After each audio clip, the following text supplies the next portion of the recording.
Hey guys, it's Jessie with Lost Marbles Farm. The last time I did a video was on our garden tour for the first week in June. It is now the first week in July. Actually a little bit past the first week. It's July 9th today. And I thought I better get out here and do a video real quick. We've had a lot of rain, so I really haven't had a lot of chances to get out here without it raining. And then we went on vacation. Sam and I got away and went up to Maine and stayed with some friends up there. It was awesome. Great trip. There was no bugs. There was no, well, they had mosquitoes and ticks.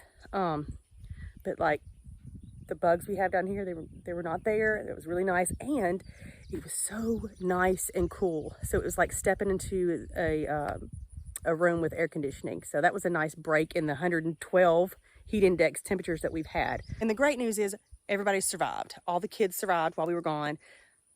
There's just one thing that happened, and this is every gardener's, worst nightmare. When the chickens get in the garden. I could have a whole video series on this. One of the worst things that can happen to a gardener. I don't care if they're in there 5 minutes. A chicken on the loose in your garden can cause some serious damage. So I had two big giant bell peppers. Well, they weren't that big. They would have been big when we got home. So I was like, ooh, I can pick them as soon as we get back. They were gone. Completely gone. As were all of my blackberries and my raspberries that were ripe, gone. Because one chicken got into the garden for a couple of hours. But you know what? No animals were dead. The kids were alive. So I'm counting my blessings, but I was really irritated about that. Anyway. But when I got home, because of all this rain that we had, the garden looked so good. This is the rain that I wish we'd had a month ago, but we were finally getting now. So there's been a whole ton of growth, and I'm fixing to get really busy putting up all these vegetables. So let me go ahead and do a quick video, show you what everything looks like now, so you can see what the difference having good rainfall on your garden makes. I know you can always water it by hand, but there ain't nothing as good as God's watering. Okay, so here is the area that I said I use all my tomatoes and peppers in. Of course, the zinnias are all gorgeous. These were all volunteers. I did not plant them this year. They just came up from last year. The basil's looking fabulous. One tip about basil is it starts to go to seed really quick. You don't want it to go to seed because then you're not going to get as many delicious leaves off of it. So every time you see it doing this, see that little seed head that's forming up there? And it's going to have flowers and then turn to seeds. Just pinch it off and keep doing that. You'll have to do it continually because they're going to come up. See, there's another one there.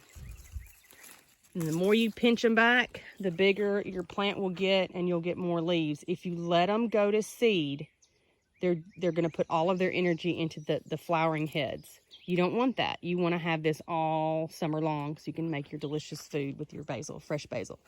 Makes me hungry just thinking about it. All right, now the eggplant, I had to take the row cover off because there were so many blossoms and I need the bees to do their thing. There's a lot of damage because we don't use anything on our plants. I use diatomaceous earth sometimes, but honestly, for the flea beetles, I don't really see it helping much. But the plants are strong enough to withstand it. They're lacy, and that's the damage from the flea beetles. But look at all the blossoms, y'all. Look at all that. Look at all these little eggplants growing. So they're doing fantastic. This one that the geese broke is coming up. It is recovered. And, look at all the blossoms. I've never had eggplant have so many blossoms on one plant. This one's just about ready to pick. And I'm excited to make some eggplant parmesan, which is our favorite. Pepper plants look fabulous. This is the plant, and see, it was even in here, and they still got it. Anyway, it had two beautiful bell peppers on it. Now I'm just waiting on some of these other ones to do their thing. Nobody's got big ones yet, but they do have tons of little baby peppers on them. All right, so y'all remember my pumpkin, the baby pumpkins that were trailing up here? Y'all gonna believe this. Let's see.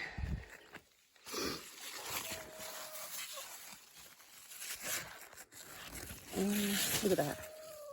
They've already got pumpkins on them. Different colored ones. There's a white one, yellow one. There's another white, a couple of white ones down there. I had no idea they were so close to having pumpkins on them, but here they are. And see, these are the ones that are planted down from the chicken pen, so they're getting all this runoff from the chicken pen, getting all those nutrients. Let's see, the tomatoes, these are all tomatoes. I need to probably tie these up. Some of these are like a cherry tomato. I didn't know which ones were which, but these little ones that look flimsy looking, those are like a little cherry tomato. I need to tie them all up too. All right, these are getting some, the Dr. Whites are growing, but there's been some damage from the chicken. Look, see? So apparently I had more on here, and here's another one. They got damaged. It's not caterpillars, that's chickens. Because I know how to look for caterpillars. They just had their way while we were gone. Still some radishes here, because Nolan planted some more. These are some type of heirloom tomato, but my mom didn't really know what kind. I just used what my mom had. She got them from somebody, and she started the seeds herself, so that's them. Okay, so all of these are the Dakota Bumbles. They are all on there. I'll show you what the beans look like. Of course, they get much bigger, but let me show you. Okay, now you can just eat them like a green bean if you wanted to. Look at that beautiful bean. I love these as a dried bean, so I'm going to let them get completely big and huge, and then I'm going to let them dry out, and then I'll pick them, and then we'll put them up. I just prefer to do it that way, because I'm going to have a ton of green beans. Look at these green beans, y'all. And they're all blooming. They just started blooming. So yay for green beans. We're going to be snapping green beans. Putting up green beans. All right. The corn is fantastic. This that's growing in between, there's like sparsely planted corn through here because a lot of it didn't come up for whatever reason. This is all, I filled in the gaps with lady peas. So those are the lady peas. These 2 rows of Dakota Bumble rattlesnake beans, lady peas. Here's the okra. It's doing its thing. I mean, it's short and squatty still, but let me tell you, it's going to get tall, tall, tall. But it looks really, really, really good and happy. Here's the back side. Here's the corn. This is 2 rows. I did end up putting in another row of the lady peas. I talked about it in the last video, so I went ahead and did that. Over here, remember this was mostly brown last time, and see, it's already filling in very, very quickly. I mean, brown. It was mostly wood chips. And remember me telling you that it's going to cover up. It's going to be completely covered. It's on its way. Probably in a couple of weeks, it will be solid. I threw in some zucchini and squash seeds, just because the whatever seed we planted over here, something happened to it, and I was like, well, we can always use some more zucchini and squash. So that's zucchini, zucchini and yellow squash. This was some kind of watermelon, can't remember, but we've got a watermelon there. Just one that I can see, but there may be some small ones. Oh yeah, there's an itty bitty baby. There's a little baby one. And the black diamond. It may be a slower plant, so I don't see any babies yet on that. Although I do see, oh, there's a wee tiny baby. Now this flat white pumpkin, some of them, something was eating. And I have a suspicion that it may be rabbits, because the rabbits have been ridiculous. And we've shot at least 3. But here's one of the, see those marks on it? That's either a slug or a rabbit biting it. But it's okay because it's healed. It's healed itself. Butternut squash in here. Here's another one. Here's another one. Oh, man. And then these, some of these over here are my, they all run together. This is some kind of green pumpkin or something. So they're doing great. And I've got more white ones over there. So they're taking over and doing their thing. These are just decorative. You can eat them, but I'm just growing them for decoration and for keeping down in the root cellar for eating for us or feeding the pigs through the winter. So anyway, that is about it. I will show you. I need to cut this grass real bad, y'all, but it's so wet.